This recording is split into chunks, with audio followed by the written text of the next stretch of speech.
Alright, what's up, Star Gang? It's your boy Astra, and today we're gonna do a little reaction to My Heroes All Justice gameplay and breakdown by Globku.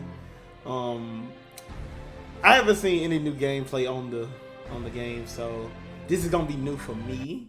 So I wanted to make sure I watch this because I know Globku is good at breaking things down. He may not be always the most informed, but when it comes to my hero, I think I can trust his judgment on this one. So if you're new to the channel, make sure to like, comment, share, subscribe, stay notified when I upload as we get into today's reaction. Alright, let's go ahead and start it. My Hero Academia All Justice. Oh wait, real quick. Let's see. Is it okay? Okay, I'll just make it sure.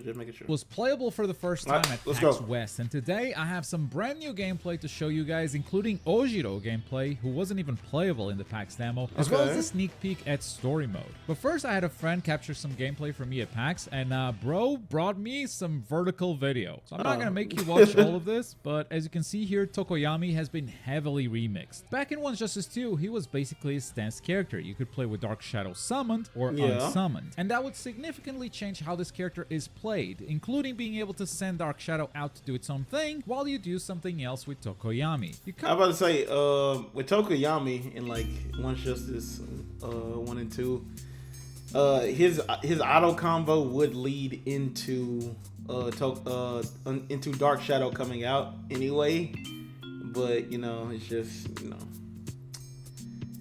it's cool that he can fight with Dark Shadow, like legit fight with Dark Shadow or without Dark Shadow this time, because it's like all he could do before was just like punch, kick, summon Dark Shadow, let Dark Shadow get a few hits in, and pretty much that was it. But now I'm pretty sure he can punch, kick, and all types of other stuff with Dark Shadow being out, or you know, without him being out. So that's cool. That's cool. Kinda needed 2 brains to play him, but that's exactly what made him so cool. Well, in All's Justice, he still has that puppeteer stance, but instead of unsummoning Dark Shadow, you basically equip him now. Ragnarok is one of your stances, and the set for Tokoyami while in Ragnarok is brand new. It's awesome to see some characters are still getting remixed like crazy in this game. Why I'm all for it. I'm all for it if characters are getting remixed. I don't care about the feeling. Okay. It doesn't go for every character though. From what I've seen, Hawks twice and All for One, they kind of play the same as they did before. Not to say they're exactly the same. Most characters actually do something extra when they are in Rising. Okay, I'm gonna try my hardest not to pause a lot.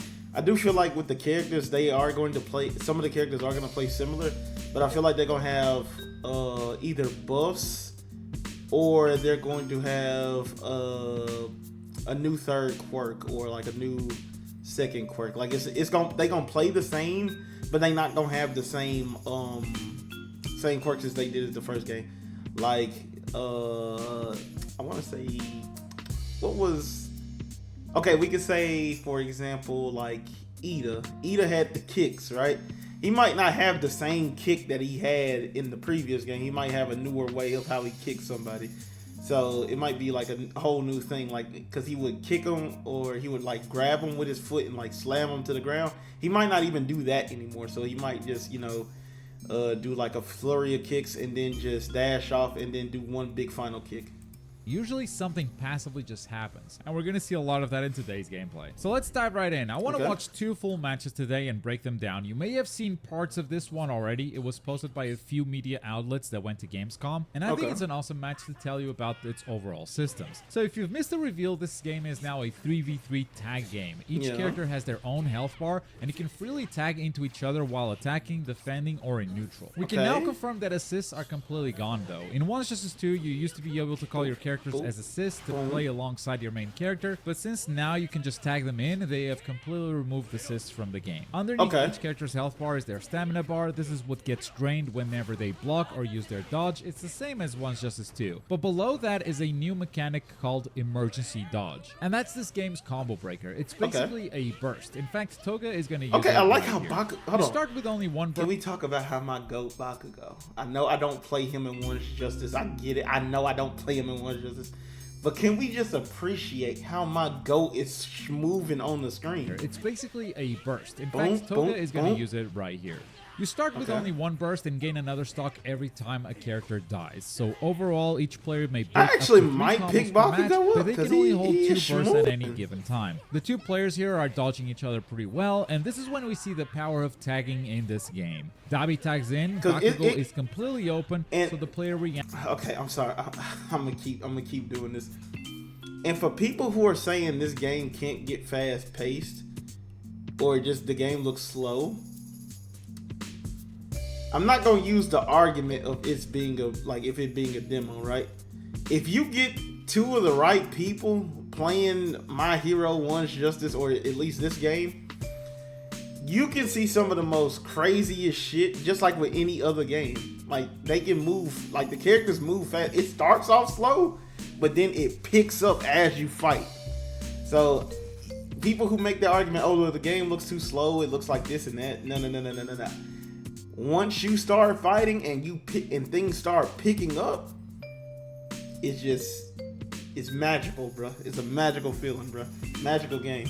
Acts by tagging in Todoroki, completely shutting down the game plan. And Todoroki is ready to deal some damage with a pretty quick combo, spending no meter at all, just attacks and quirk buttons. Dabi's health is pretty low, so we can block mid-air. But Todoroki actually catches Dabi before he's able to leave, showing off something pretty cool in this game. Tagging is not safe at all. In fact, Todoroki actually lands a couple of hits before Dabi leaves, and you can see his health going lower. It might even be possible to kill the character as they're trying to tag out. If the player didn't switch to Deku here, that might have actually happened. Shigaraki is also pretty low on health. That would make sense so because most fighting games do that. You can do that in most fighting games with tags. Converting the full combo into plus ultra. A cool detail, just before we watch that animation, Deku does not have a jumping super. So what happens in this situation is this unique effect where they bring the character back down to the ground automatically. This is going to make combos with supers much more accessible to more characters, as in the previous game, if you didn't have a jumping super, you had to get really creative with wall splats or finding ways to come back to the ground. Deku doesn't just spend 1 bar here, he follows up with Bakugo's new super, which doesn't do too much damage because of the scaling. But using his speed,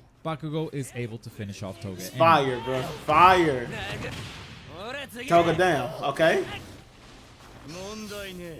Next character, Dabi. Since the CPU just lost a character, they gain a stock of burst. Shigaraki is the AP shot looks better. A combo, and Bakugo uses the player's first burst of the match. But now that the player is out of escapes, Shigaraki can finally go all out. After bursting himself out of a combo, he's gonna activate the big new system of this game, Rising. Rising heals your recoverable health, activates a unique trait every character seems to have, and might even remix your moveset. Shigaraki here goes straight into plus ultra, which even though Bakugo blocks, it still deals a ton of chip damage. A moment of silence for this hitbox.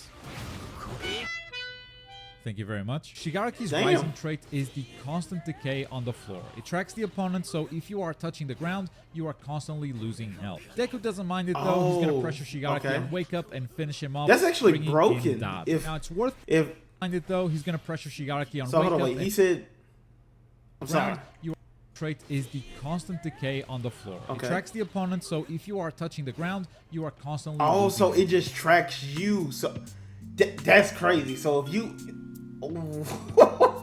if you a character that just can't stay up in the air, you're fucked, buddy. You're fucked.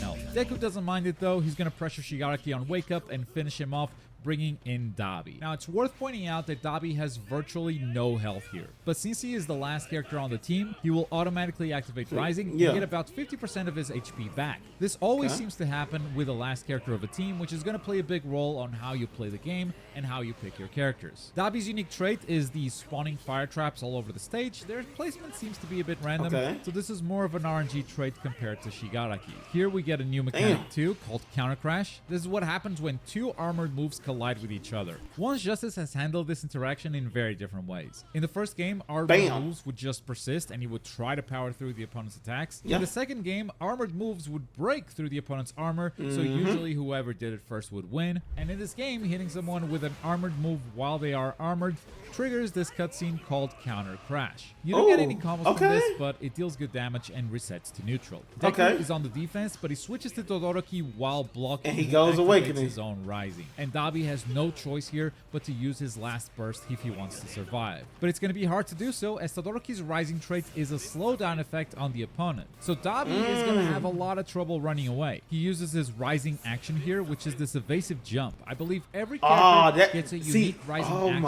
after activating rising, and they seem to be mostly about mobility, but not all of them are retreating moves. In fact, right before this, we saw Todoroki's rising action. It's this quick teleporting attack. So the slowdown effect plus this rising action is going to make it impossible to run away from Todoroki in this game, and he shows that off perfectly here by getting close to Dabi and unleashing his unblockable plus ultra.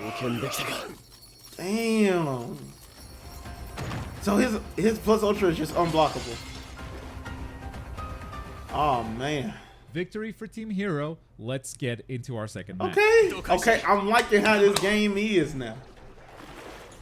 Okay, what's this team? Okay, So here we Monoma, have 6 Suryu, brand new characters in All's and Justice. None of Sugar them were Rush. ever playable before. Sugar Rush and guy. Ojiro here wasn't even playable at PAX, making this the first gameplay we've seen of him. Most of his quirks are going to be all about using his tail, as you'd expect. We just saw quirk 3. This is quirk 1. Seems to be a Rekka. Okay, I like his combo. Oh my god! Sato comes in and puts a stop to his combo game, and he has some unique Sugar Cube stocks. He uses one of them when trying to use quirk 4. Unfortunately, quirk 4 misses, so we don't get to see what it does. But using quirk 1, he eats another cube, so he can replenish these at any time. Of course, that leaves him vulnerable though, something Ojiro is going to take advantage of. Until Sato decides to break It's kind of like the using his Inumaki burst thing, and like when he has to take his medicine. The plan didn't work out too well, as Monoma also gets caught in a combo, but this time Ojiro decides to share the spotlight with his team, ending the string with Koda. Koda has 2 unique gauges, the birds and the bees. He doesn't spend any of the birds in this match, but you can see quirk 2 is the one that spends the bee stocks. I feel like Koda might be Koda annoying does not though. have to manually refill these. Koda might be the most annoying character I play. He does utilize a lot of birds in his combos, but those seem to be just part of his auto combo. They don't spend any of the stocks. Zero comes in and tries to make something happen, but runs into an armored move, triggering a counter crash and immediately tagging in Sato, so he's the one that tanks that damage. Sato lands a good counter attack but doesn't extend in any way, and Koda is going to take this chance to land a hit and confirm into plus ultra. Okay.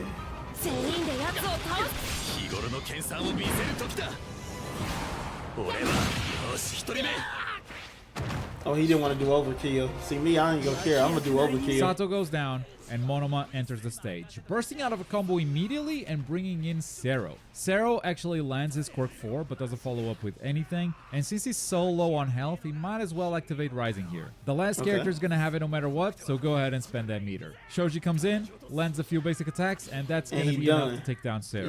Monoma is the last character. He comes in with Rising and 50% health automatically. The one nigga you don't want to fight after against. hitting the opponent, which seems to be a bit of a waste, but upon closer inspection, that did not spend his burst stock at all, so it seems to be possible to burst outside of getting comboed. I don't know why you would though. Shoji is going to land some more basic attacks, this time tagging in Koda, who confirms it to super, and but this is a bad combo as the super completely misses, so Ojito's super does not land at all either. Monoma is trying to use his copy quirk, that seems to be his quirk 4, but Ojiro isn't having any of that. You can copy this tail with your face if you really want to. Okay.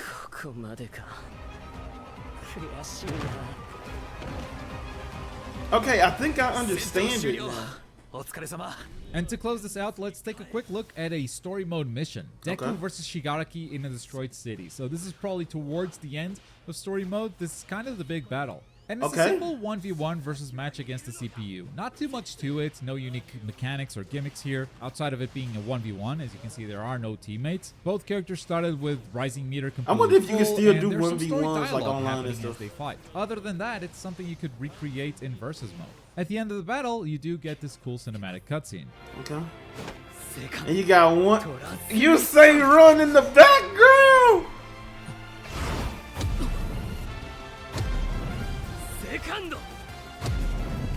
Third gear. Top gear.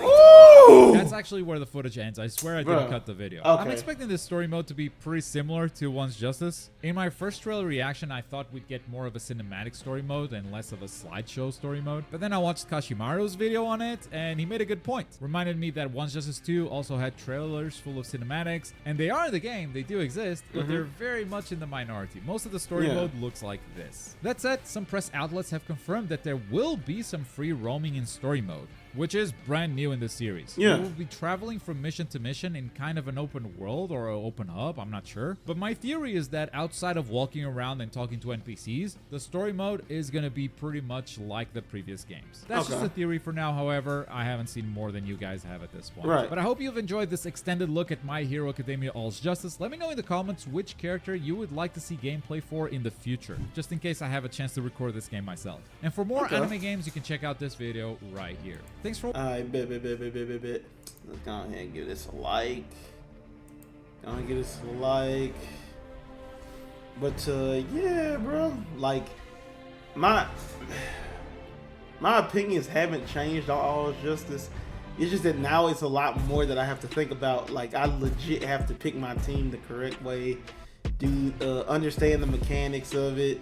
But I got the core mechanics down, like the armored moves, cause I played one. I played One's Justice 1 and 2, bro. Like I know how to play the game. But the newer stuff I'm gonna have to really pick up on, like the switch ins, the perfect time to switch in, the what was it? The shit that the little cancel shit, like the counter shit, like that stuff. I'm gonna have to pick up on that stuff. But other than that, I think I'm gonna go into All Justice pretty solid. I'm gonna be walking in there like Jiren, you know what I'm saying? Or let me not say Jiren. I'm gonna be walking in there like you know, all for one. I mean, one for all. Deku, all for one. Doesn't really matter. I'm gonna be walking in there like a beast, bro. I'm gonna be walking in there like a beast. I'm gonna be holding the title. The goal for that game is to be the best Mina player and probably the best Bakugo player. You know what I'm saying? Just putting that out there. Just putting that out there. But if you guys like this video, make sure to like, comment, share, subscribe, stay notified when I upload. I've been Astra, and I'll see you guys in the next video. Peace.